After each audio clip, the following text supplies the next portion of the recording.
Je vois que quand ils m'ont parlé, il tournait un peu autour du pot. Il a mis un petit moment avant de me l'amener. J'ai eu le temps d'avoir la pression qui montait. Je dis voilà, faut que je vous dise quelque chose, monsieur. En fait, au niveau de... salut la famille, c'est Alex. J'espère que vous allez bien. Nouvelle vidéo. On va parler de moi, notamment de mon opération. Donc déjà, pour tous ceux ou celles qui n'ont pas vu la vidéo où j'explique de quoi je vais me faire opérer et pourquoi, allez la check. Le lien est en barre d'infos. Elle apparaît aussi juste ici. Et donc j'ai un petit peu peur. Oui, j'ai eu des nouvelles infos justement concernant cette opération. Peur, c'est un grand mot, non. Mais il y a quand même un petit point, vous avez vu dans le titre, qui me pose problème.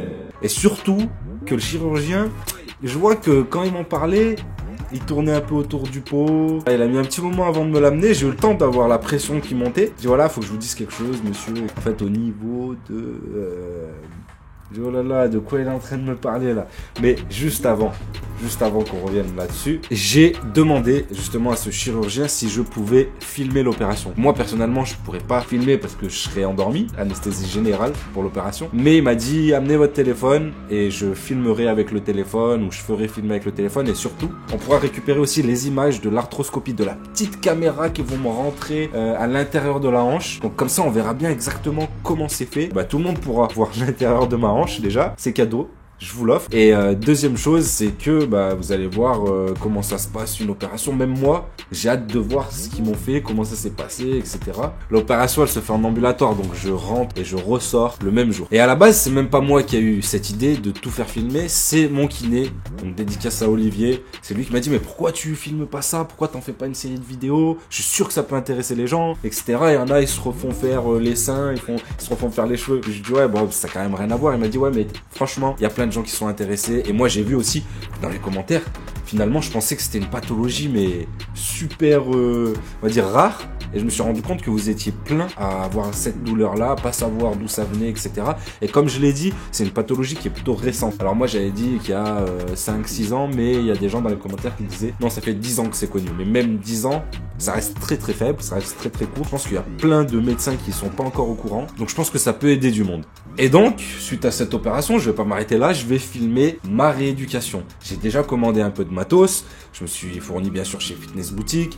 Vous allez voir, je vous montrerai ce que j'ai pris. J'ai pas pris du gros matos, hein, mais quelque chose vraiment d'efficace pour la récup au jour le jour. Je vais avoir des séances de rééducation chez le kiné. Le kiné qui m'a envoyé vers ce chirurgien qui soupçonnait le conflit de hanche, qui est bien au fait, bien au courant. Il a déjà soigné une dizaine de personnes qui avaient eu cette pathologie, qui d'ailleurs, je l'ai su en discutant avec lui, est une pathologie qui est plutôt masculine. Sur les 10, je crois qu'il a eu, il y a eu 9 hommes et une femme. Donc bon, je veux dire que c'est quand même un truc de bonhomme. Bon, maintenant, on va revenir au sujet qui vous intéresse.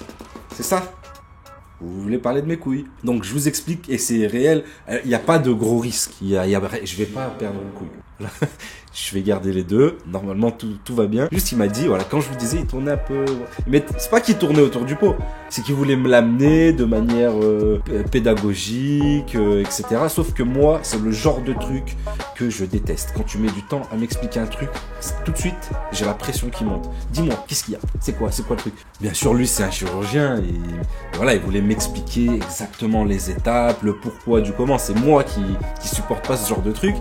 Mais voilà, donc justement, je voulais faire comme il m'a fait, à peu près. Hein. Voilà, donc je voulais vous dire, vous savez, pour faire cette opération, il faut sortir légèrement la tête du fémur de la cavité pour pouvoir avoir l'espace pour travailler, pour raboter, pour recoudre. Donc, vous savez, on est obligé de vous tirer la jambe, de la tracter, de la sortir. Mais si on tire sur votre jambe, tout votre corps va venir avec la jambe. Donc, il faut vraiment que vous ayez un point d'ancrage, un point fixe qui retient votre corps et qui fait que quand on tire votre jambe, cette tête du fémur ressort un petit peu. Et là, je commence déjà à me dire, non, par où ils vont me retenir? Et en fait, il me dit donc, je crois même qu'il m'a dit, on a créé, ou on a fait, je suis plus sûr, je suis plus très sûr, mais en gros, il y a un plot, voilà, un espèce de plot, il commence à me dire la forme et tout, voilà, qui sera comme si, et qu'on va vous placer donc entre les jambes, pour que de manière à ce que quand on tire la jambe, vous soyez bien fixé, etc. Et là, je commence à me dire entre les deux jambes, tout ça. Il me dit voilà, donc c'est arrivé, c'est plutôt rare, mais c'est arrivé qu'il y ait eu des patients qui se soient réveillés avec des petits problèmes de fourmis ou d'engourdissement ou des zones qui sentaient plus très bien. Bon, vous l'avez compris, je parle de vos testicules. Je dis, oh putain.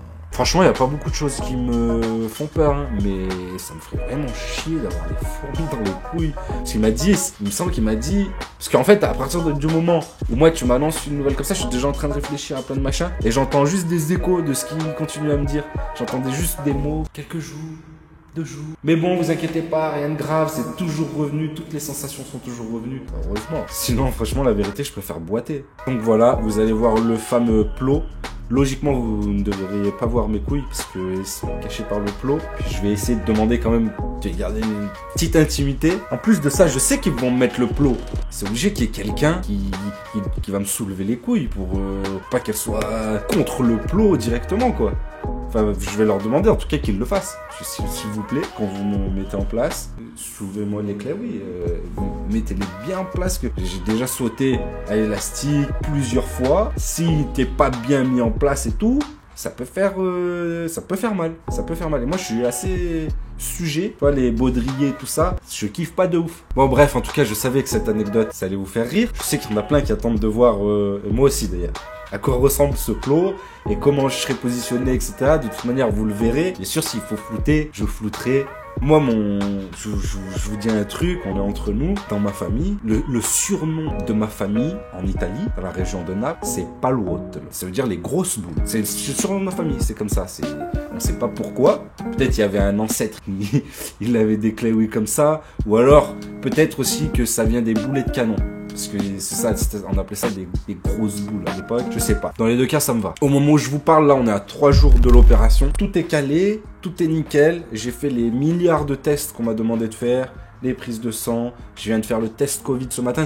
C'est le seul truc qui pourrait m'arrêter. C'est s'ils découvrent que j'ai des restes de Covid dans leur test PCR. C'est le seul truc qui pourrait m'arrêter. J'ai commandé aussi un fauteuil roulant pour la sortie. Non pas que j'en ai vraiment besoin, s'il y en a qui en ont besoin, qui préfèrent. Moi je préfère les béquilles personnellement, même si je dois pas poser le pied pendant 2 semaines, je préfère quand même les béquilles. Mais j'ai demandé, tant qu'à faire, d'avoir la chaise roulante pour faire l'expérience des 24 heures dans la peau d'un handicapé avec vraiment tous les inconvénients que ça peut comporter. Comme je l'ai déjà expliqué dans la première vidéo, ça fait 10 ans que j'ai mal.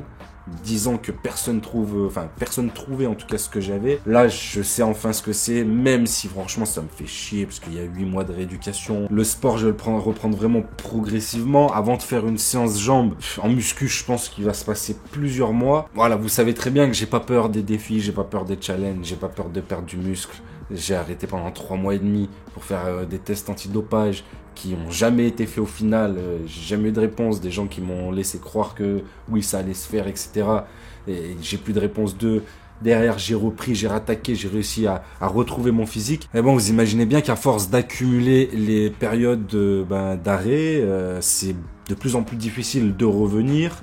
En plus de ça, 2 enfants. Il y a quelques temps, je pense que ça fait 1 an, j'avais dit voilà, en route vers mon meilleur physique, je vais avoir le meilleur physique que j'ai jamais eu, etc.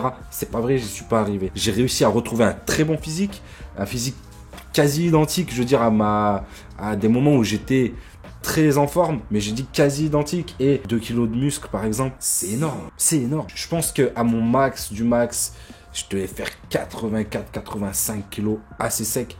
Là, j'y suis pas. Quand je suis sec, je suis à 82 kilos. Je reste esthétique, je reste volumineux, assez massif, tout ça. Au niveau de la force, je suis pas à mon max, je suis pas à mon meilleur niveau en tout cas. Je pense que mon meilleur niveau, ça a été en 2017. Je pense que je peux faire encore mieux. Et j'espère que le fait justement de faire cette opération, de m'arrêter encore pendant un moment, ça va me donner la rage et la motivation en tout cas pour tout exploser. Vraiment, j'ai vraiment envie de faire un truc de ouf. En plus de ça, on travaille justement avec PJ sur un projet. Ça fait plusieurs mois déjà. Ça sera pour avril 2021. Donc imaginez le temps de travail. On a encore énormément de travail dessus. Et on a charbonné de ouf avant que je me fasse opérer. Parce qu'il y avait beaucoup de vidéos où je me devais de faire du sport, etc. Donc on a charbonné de ouf pour rentrer un maximum de vidéos avant mon opération. On a vraiment envie que 2021, ça soit une nouvelle page pour nous, pour la chaîne Bodytime. Parce que voilà, depuis on va dire fin 2017, début 2018 jusqu'à maintenant, On a eu énormément de travail. Je pense que vous le voyez aussi à nos têtes. Les enfants, on a eu tous les deux enfants en 2 ans. Maison, travaux, énormément de projets à côté on va dire de Bodytime, la société Bodytime, la chaîne YouTube Bodytime, même si c'est avec PJ souvent que je fais mes autres projets, mais voilà, c'est des choses que vous voyez pas, peut-être que vous le savez pas, mais ça nous prend énormément de temps. On a d'autres projets et bien sûr on vous en parlera le jour où vraiment ça se concrétise, parce que nous on n'aime pas trop parler à l'avance. Voilà, on espère, en tout cas je pense que lui il est dans la même optique que moi, et quand je parle de mon meilleur physique, je pense que lui aussi son meilleur physique c'était à peu près en même temps que moi. C'était un moment où déjà on s'entraînait beaucoup ensemble tous les deux. Faut savoir que maintenant on s'entraîne pratiquement jamais ensemble, sauf quand on s'entraîne ensemble c'est un kiff, mais c'est vraiment parce qu'on s'est organisé, etc. Ok, tel jour toi tu peux, non je peux pas, la nounou, les inscriptions à l'école et ceci et cela. Franchement, on va tout faire en tout cas pour que 2021, ça soit une nouvelle page, une nouvelle année et qu'on parte sur des projets. Donc voilà la MIF, j'espère en tout cas que vous allez être présents. Déjà, on commence avec cette série-là. On a acheté des entrepôts aussi avec PJ, on va bientôt déménager dedans, on va travailler tous les jours ensemble, on se verra tous les jours. Et vous, surtout, vous allez voir énormément de vidéos de nous deux. Vous allez voir qu'on va charbonner comme des fous, qu'on va sortir énormément de vidéos, des concepts, des nouveaux thèmes de vidéos, mais il y aura aussi des thèmes vraiment purs muscu, pur fitness, que ce soit pour la perte de poids ou la prise de muscle. Bon, vous l'avez compris, moi personnellement, je vais pas pouvoir faire de vidéos de muscu pendant quelques temps. Enfin, muscu, quand je dis muscu, c'est type muscu vraiment où vous allez me voir m'entraîner. Mais par contre, je pourrais faire des vidéos conseils, astuces, des vidéos face cam où je vous parlerai de plein de sujets, notamment aussi sur la motivation, sur le lifestyle, dans un but de vous motiver, de vous inspirer, si j'y arrive en tout cas. Je sais que j'en avais parlé dans une vidéo précédente, il y en avait pas mal qui voulaient savoir, j'avais dit voilà mon trou dans la cuisse, est-ce que vous voulez que je vous explique d'où ça vient, comment je me le suis fait, tout ça. Ça sera la prochaine vidéo face cam, donc restez bien branchés. Abonnez-vous, bien sûr la MIF si vous n'êtes pas abonné, on s'est rendu compte qu'il y avait la moitié des gens qui regardaient nos vidéos qui n'étaient pas abonnés à la chaîne. Donc abonnez-vous, c'est gratuit, ça nous fait plaisir, ça soutient la chaîne. En plus de ça, vous verrez les prochaines vidéos. Activez aussi la cloche, parce que si vous n'activez pas la cloche, vous ne recevez pas les notifications des prochaines vidéos. Et ça pour la chaîne Bodytime que vous êtes en train de regarder, mais on a aussi une deuxième chaîne, et c'est pas une chaîne secondaire, c'est vraiment une deuxième chaîne qui a rien à voir, qui s'appelle Alex et PJ, et allez checker franchement dessus, c'est là vraiment où on s'éclate, où on fait des délires dans la rue, on va pranker des gens, tout ce qu'on kiffe faire qui est hors fitness muscu, c'est sur cette chaîne là. Et il y a beaucoup de gens qui confondent aussi les deux chaînes quand on fait quelque chose de avant vous faisiez des vidéos de muscu, ouais mais c'est pas la même chaîne, il y a une chaîne qui s'appelle Bodytime et une chaîne qui s'appelle Alex et PJ, donc abonnez-vous bien aux deux. Et s'il y en a qui veulent découvrir ma musique ou qui veulent me suivre, en tout cas suivre mes prochaines sorties, mes prochains sons, mes prochains clips, ça se passe sur la chaîne Antar. J'ai une chaîne vraiment dédiée à la musique. Maintenant j'ai décidé vraiment de tout séparer, de rien mélanger. Comme ça, ceux qui veulent me suivre pour la musique, c'est sur la chaîne Antar. Ceux qui veulent nous suivre pour le délire et lifestyle, c'est sur la chaîne Alex et PJ. Et ceux qui veulent nous suivre pour le lifestyle muscu et vraiment les conseils, astuces, les entraînements, tout ça, c'est sur la chaîne Bodytime. Je crois que j'ai fait le tour, la MIF. Ça m'a fait plaisir en tout cas de faire cette vidéo, de vous expliquer tout ça. J'espère que vous allez suivre cette série. Je vous dis à très vite et surtout d'ici là, gardez la pêche.